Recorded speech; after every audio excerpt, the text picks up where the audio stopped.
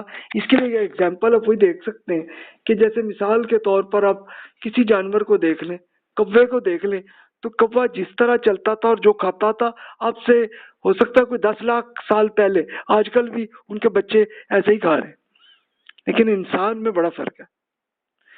یعنی اب سے 100 سال پہلے والے ہمارے جو بزرگ تھے وہ جو سوچتے اور کرتے تھے, انہوں نے جو کیا, اب دیکھیں آج کل ہم ایک نئی ٹائم میں آ گئے جسے ہم انفارمیشن ایج کہتے ہیں.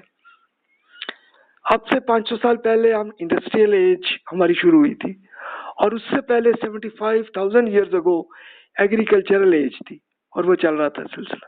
تو دیکھیں اس طرح سے جیسی تخلیق آپ کے یہاں ہوگی تو تب معاملہ چلے گا. جسٹ ریمائنڈر کے طور پہ کہ جناب کیا چیز ہمیں چاہیے اور کون سی نہیں چاہیے, جو بھی سلیکشن ہے آپ کی ہے, جنت یا جہنم جو کرنا ویسا سلیکٹ کر لیجئے, اور جو ذہن میں آئیڈیاز ہیں وہ بلا تکلف آپ ای میل کر لیں. آپ کے ارشادات کو میں بلا تکلف آپ کے آرٹیکلز کی شکل میں اپنی ویب سائٹ پہ یہ پبلش کر دوں گا, تاکہ اس کا مقصد صرف یہ ہے کہ آپ کو جو آئیڈیاز آ رہے ہیں وہ آئیڈیاز آئیں اور ڈیولپ ہوں. مقصد صرف یہ ہے. تو موسٹ ویلکم جناب, جزاک اللہ خیر واحسن الجزا.